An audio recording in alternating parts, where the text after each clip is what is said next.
the last time I saw you was at the team house party. Yep. And we got into a discussion because you and I don't drink, Mhm. but I used to drink. Yep. I'm not, for those who don't know, I'm not like an alcoholic who got sober or something. I just don't drink anymore. But you were telling me you have never gotten drunk. And then that led to some great stories of you knocking out fellow Marines. And I said, you have to tell this on the podcast. Yeah. God, I hope he's listening too. So, all right, just to clarify, I have been drunk before, but maybe twice in my life. Okay. Alcohol, I never liked the taste of it. It just never was my thing. So I gave it up like 25 years ago. Which, Chris, you would know better than, isn't that like unheard of for a Marine? Yeah, dude. I'm like, what? Are Yeah. you sure you're Yeah. all right, then you're last lying. beer- You my fucking last meant it beer also. was- He's such a liar, dude. Come on, I know you. Bathtub's full of fucking jungle juice. I know you. You're like bathing in it. Don't lie to me, Jason. Come on. So my last beer was back in 2000. I was in Korea. One of my Marines was being promoted, 5 years. and I hoisted a beer to him, and I was like, you know what? I'm gonna see if I can stop. And I just never touched it again. Now I will say, like, I've had a sip. You know, if somebody's like, hey, just taste this. That's nasty. You know, that just reconfirms why I don't drink. So yeah. Was it Camp Lejeune? I don't even know what year it was. Must have been 94. No, 95, 96. We were back at Lejeune after we had come out of Somalia and Haiti. We're back at the barracks. One of my Marines comes up to me, or one of my squad mates comes up to me. He's like, listen, man, we're going out tonight. I know you're not really a drinker. Can you hold my keys for me? And no matter what I do, it's the classic, no matter what I say, do not give me my keys back. Okay, you're sure? Yes. So we all go out. He gets smashed up, comes over, give him my fucking keys. Nope. And he's like, give him my fucking keys. No, you're not getting them. So someone else said, hey, man, I'll bring him back. Okay. So I go back to the barracks. Now, in these days, you know, no cell phones. So I'm on a payphone in the breezeway there, and I hear this crash, like glass crashing. And so I'm like, wow, that's crazy. One of the Marines comes running. He's like, yo, man, get off the phone. And I'm like, I got to go. Get off the phone, walk out. And my barracks room was on the first deck.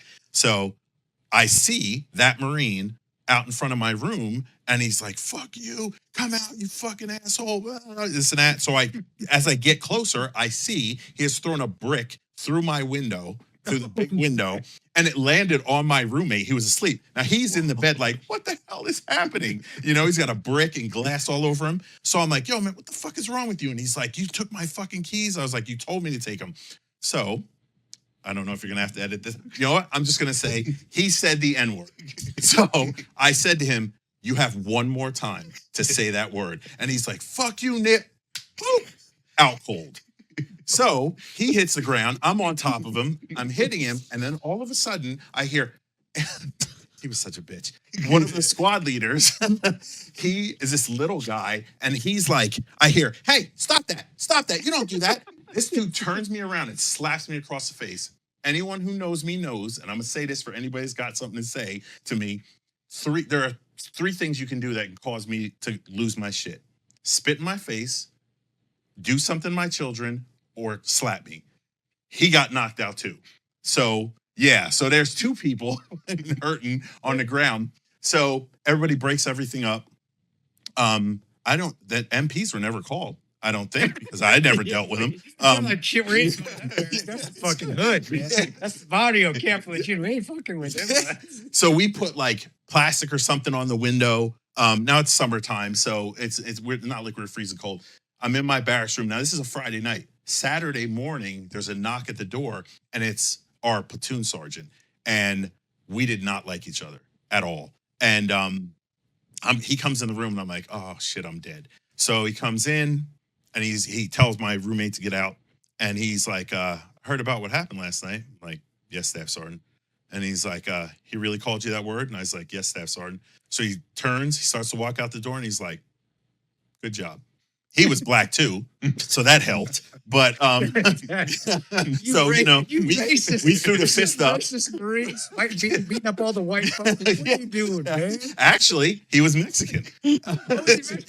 Dirty Mexican, throwing starting shit with the whites and the blacks, man. We can't, man. So nothing was ever said about it again. Thank God. So did he say mayate or did he? No, say he the called me N-word? the N word. Yeah, he Oh, said. okay. I I wouldn't thought he understood. would at If least he had say said my what? auntie, I'd have been like, yeah, you too, brother. I wouldn't know You, what I that don't, means. 'cause you don't know what the hell he meant. That's why you're saying that, man. So yes, yeah. So there were a lot of drunk stories. We That's had awesome. one. We were in no, we were in Italy. Yeah, we're in Naples, and we get off the ship. We were on USS Incheon.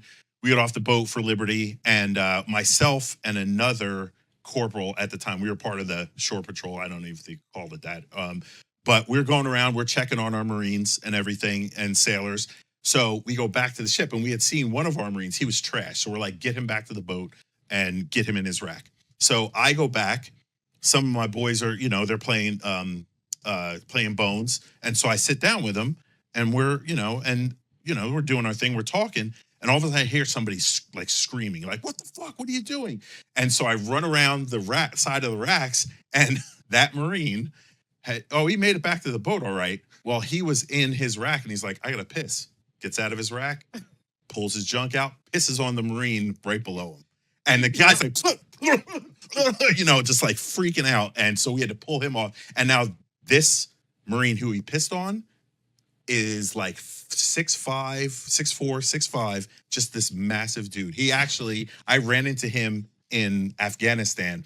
He left the Marine Corps, went to 10th Mountain, and then went to the to selection Q course, and he was on an Long ODA. cap? Yeah, he was on an ODA over in ODA, Afghanistan. I ran into him, and he was gonna kill this kid. And somebody actually had to move his rack, like they cleaned his rack up and put him in a different part of the berthing area because he was like, if you leave me alone with him, he's dead. Yeah, so that's drunk Marines for you. Yeah. Drunk Marines. Yeah. Was he Mexican too? The guy No. that pissed on him? No, Okay. it was a white dude. Oh, damn it. I Y'all- thought we were going to be 2-0 right there. Starting shit. Man. Yeah, That's man. funny. And that is the worst thing you can do to a dude to demasculate him is slap him. Yeah, don't slap. I don't know what he was thinking. Which is cool. Don't. Man, like you do punch him, but when you slap a dude, that's like, hey, dude, you're a bitch. Yeah, And man, you did well, man. Proud of you.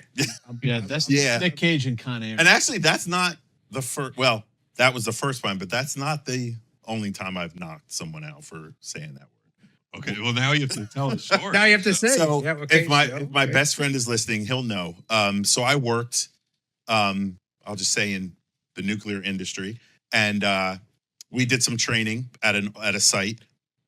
It's like 9, 10 o'clock at night, and I was at a Marine Corps at this time, and so I'm leaving the site, and there's this highway, and it was deserted. There was nobody out there. So I pull out, and this van comes flying up behind me, like flashing his lights, all kinds of stuff, weaving. So I'm like trying to let this person go by. They're not doing it. So I'm like, okay, whatever. So get to this one traffic light, and he's like still flashing his high beams behind me. And I'm like, what the hell is my car on fire? What the hell's going on?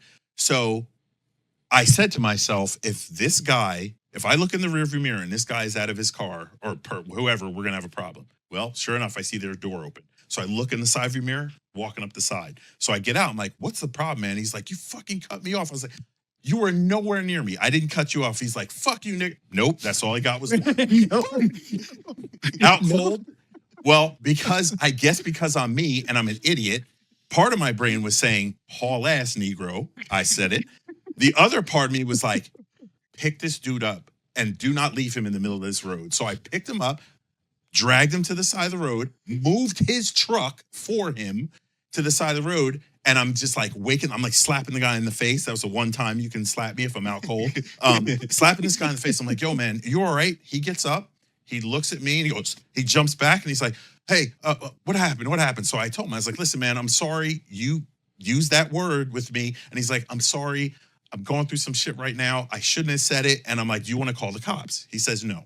And I'm thinking, and for whatever reason, around this time, this is in New Jersey, where I'm from.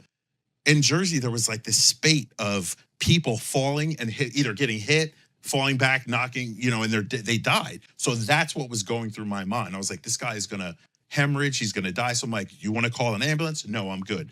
So put him back in his truck or whatever. He drives off. My whole ride home, I'm thinking, your black ass is about to get pulled over. You're going to jail. You are going to never heard anything else about it. So when I told my Rightly best friend so. we worked Yeah, together. now you really are going to Now lose. I'm going to jail. Yeah, they're like, that's that dude Lock right him there up, that man. killed John. Yeah, so for his ass.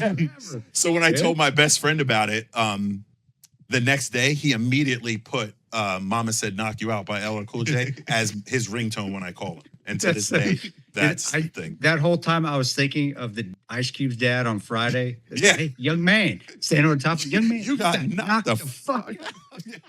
And I'm no Harold, if you trust can me. find that, you gotta put that shit in there when he says, young man, you got knocked the fuck out. And trust me, I'm no tough guy. I'm not, that's not my thing. But there are just certain things. And as I've gotten older, I've realized that words are just words, but there's just certain things I just can't. That's when being triggered, actually there was consequences, physical consequences when you triggered somebody. Absolutely. Just to someone on social media, it's like, dude, you trigger Jason, you're getting knocked the fuck out. It ain't gonna be something on social media. Thanks for checking out Battle Line Podcast. This is just a smaller clip from our latest episode, which you can check out in its entirety by clicking here. While you're watching, be sure to hit the subscribe button and thumbs up the video to show your support. Now, if you'd really like to help us out, click the thanks button below to make a donation.